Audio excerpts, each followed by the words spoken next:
नमस्कार। एक विषय मेरे ज़हन में लगातार घूम रहा है और वो विषय है ये कि क्या अगर धर्मेंद्र प्रधान को मंत्री पद से हटा दिया जाता है, तो भारत में राष्ट्रीय स्तर पर और राज्यों के स्तर पर यानी संपूर्ण भारत देश में, संपूर्ण भारतवर्ष में किसी भी छोटी-बड़ी परीक्षा का पर्चा लीक नहीं होगा, इसकी गारंटी सुनिश्चित हो जाएगी? अगर ऐसा हो सक गारंटी हो जाए, ऐसी सुनिश्चितता हो जाए कि फिर कोई पर्चा कभी लीक नहीं होगा, शिक्षा व्यवस्था में पारदर्शिता आज परीक्षा व्यवस्था में पारदर्शिता आ जाएगी, घपले घोटाले विदा हो जाएंगे, रिश्वत की विदाई हो जाएगी। अगर ऐसा सब हो सकता है, तो मुझे लगता है फिर धर्मेंद्र प्रधान की पहली फुर्सत में तत्काल विदाई कर देनी चाहिए, तत्काल। और धर्मेंद्र प्रधान जी को भी मान जाना चाहिए, इतनी कुर्बानी, कोई बड़ी कुर्बानी नहीं, फिर कुर्बानी दे दीजिए। अगर आपके हटने मात्र से देश में ऐसी व्यवस्था हो जाए, तो आपको कुर्बानी दे देनी चाहिए धर्मेंद्र प्रधान जी। और अगर ऐसा नहीं होगा, तब फिर इसी मांग को केंद्रीय मांग बनाकर गतिरोध बढ़ाने के पीछे क्या मानसिकता है, क्या तर्क है, क्या औचित्य है? विषय महत्वपूर्ण क्या है? अभी बताया गया कि सबसे महत्वपूर्ण विषय है कि धर्मेंद्र प्रधान इस्तीफा दें। मेरी दृष्टि में सबसे महत्वपूर्ण विषय है कि ऐसी व्यवस्था सुनिश्चित की जाए जो भारत में बड़े इम्तिहानों में पारदर्शिता सुनिश्चित करे, छात्रों के हितों को साथ वहां समझौता नहीं हो, योग्यता का सम्मान हो, अयोग्य परीक्षा व्यवस्था में सेंधमारी करके लाभ ना ले पाए, ऐसी व्यवस्था बने। मेरी दृष्टि में सबसे महत्वपूर्ण विषय ये है और लाखों छात्रों का और उनके परिवारों का भी मूल मंतव्य यही है। मंत्री कौन रहे, कौन नहीं रहे,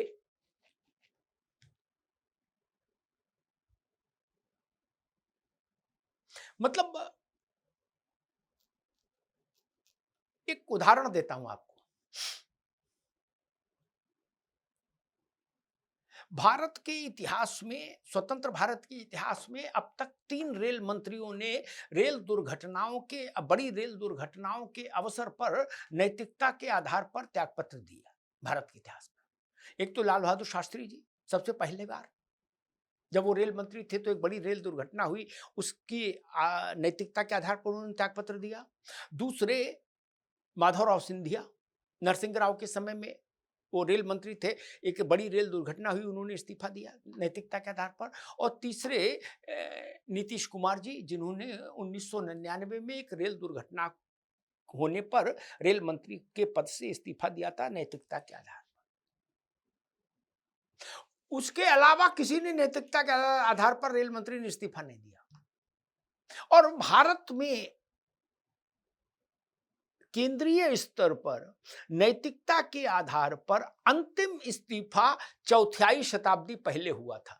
यानी चौथाई शताब्दी से अधिक समय से भारत में किसी ने नैतिकता के आधार पर इस्तीफा नहीं दिया। इतनी सरकारें आई और इतनी सरकारें गई, किसी ने नहीं दिया।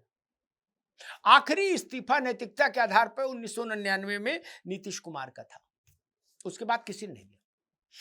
मैं दूसरी बात कह रहा था, मैं कह रहा था 3 रेल मंत्रियों ने इस्तीफा दिया, शास्त्री जी, माधवराव सिंधिया, नीतीश कुमार।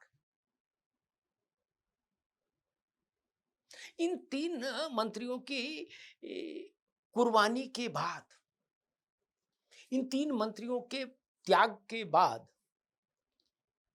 इन 3 मंत्रियों की नैतिकता के बाद क्या भारत में रेल परिचालन दुर्घटना मुक्त हो गया?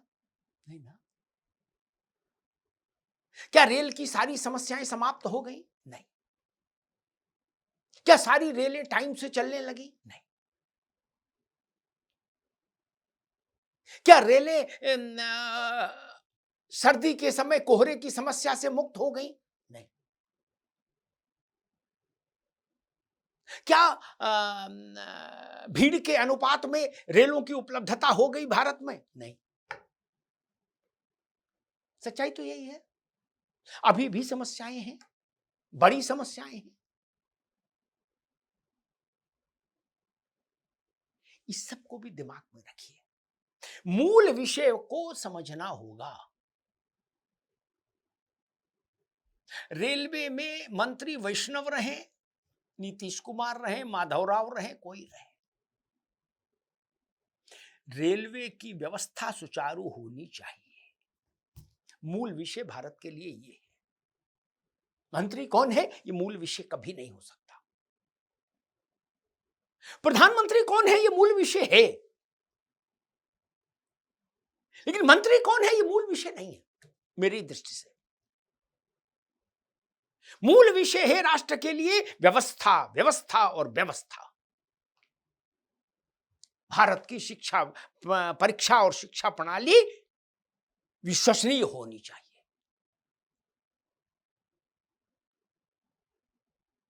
गांव कस्बे और के जिस इलाके में परीक्षा का सेंटर पड़े वहां पवित्रता कैसे सुनिश्चित होगी ये चिंतन करिए, तब परीक्षा ईमानदारी से हो संपन्न होगी।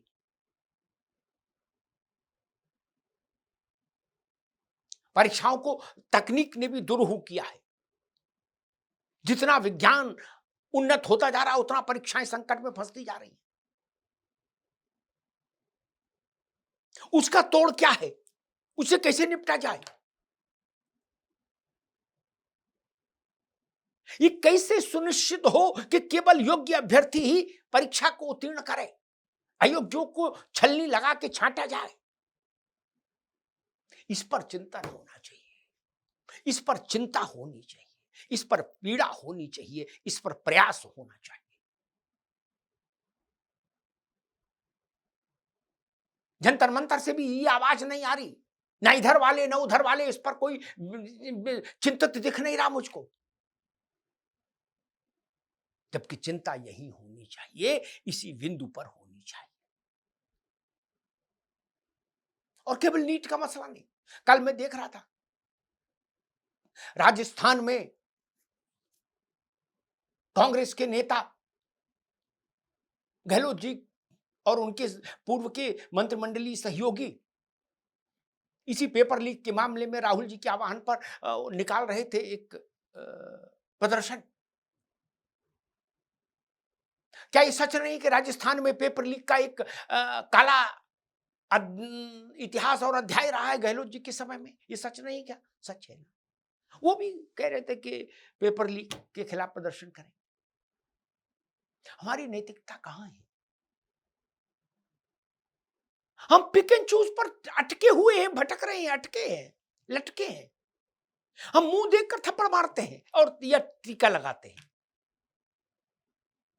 हमने थप्पड़ मारने और टीका लगाने की पात्रता तय ही नहीं की। बोले अपना आदमी है टीका लगाओ, बोले दूसरे का है बोले कंटाप दो। ऐसे पारदर्शी व्यवस्थाएं नहीं बनती। पेपर लीक और नकल का काम कस्बे के स्कूल से और सेंटर से लेके राष्ट्रीय स्तर तक सुरक्षित करना होगा, तब परीक्षा शुचितापूर्ण होगी। इसमें कितना इंफ्रास्ट्रक्चर लगेगा आपने सोचा है? उसकी चिंता करिए। हमारे लिए कितनी शर्म की बात है एक राष्ट्र के रूप में कि हमने तमाम क्षेत्रों में विविध आयामी उन्नति की है, लेकिन हम 100% शुचितापूर्ण परीक्षा नहीं करा पाए इतने लंबे वर्षों से, आजादी के इतने वर्षों बाद तक। दूसरी बात मैं कहता हूं, संघ लोक सेवा आयोग के मॉडल को देखिए, समझिए, परखिए, उसको बाकी जगह इस्तेमाल क्यों नहीं किया जा सकता है? क्योंकि संघ लोक सेवा आयोग के मॉडल में जो केंद्रीय सेवाओं की परीक्षाएं कराता है, आईएएस पीसीएस सरल भाषा में कहें, उसके यहां पर्चा लीक का मामला कहीं असामान्य अपवाद स्वरूप कभी हुआ हो तो हुआ हो, सामान्यता किसी ने नहीं सुना। परीक्षाएं वहां नियमतः होती हैं, सुचारू रूप से होती हैं, पारदर्शिता के साथ होती हैं, बिना किसी विवाद के होती हैं, बिना किसी प्रमाद के होती हैं। इसी देश में क्या संघ लोक सेवा आयोग जैसा मॉडल सब जगह लागू नहीं हो सकता देश में? और अगर हो सकता है तो कौन रोक रहा है, कौन तत्व है जो उसको रोकना चाहते हैं? ये सवाल बड़ा है, इस पर भी सोचिए। अगर ये प्रयोग नहीं चल रहा है नेशनल टेस्टिंग एजेंसी का, तो इस टेस्टिंग एजेंसी को विदा करिए, हम संघ लोक सेवा आयोग वाले मॉडल पर चलें, जो हमारा अपना मॉडल है, त्रुटि रहित, जिस पर देश का विश्वास है इतने वर्षों से, दशकों से, जिस पर देश को भरोसा है, इत्मीनान है। वो मॉडल हम क्यों नहीं लागू करना चाहते? लेकिन इसकी मांग कोई नहीं उठा रहा, ना जंतर मंतर वाले, ना अंतर मंतर वाले, कोई नहीं, ना इधर वाले ना उधर वाले, सब नारे में व्यस्त हैं। नारों से देश नहीं बनता, नारों से देश नहीं बदलता, ना पत्थर से बदलेगा, ना लाठी से बदलेगा, ना नारे से बदलेगा, न तू तू मैं से बदलेगा। देश बदलेगा चिंतन से, चिंता से। धन्यवाद।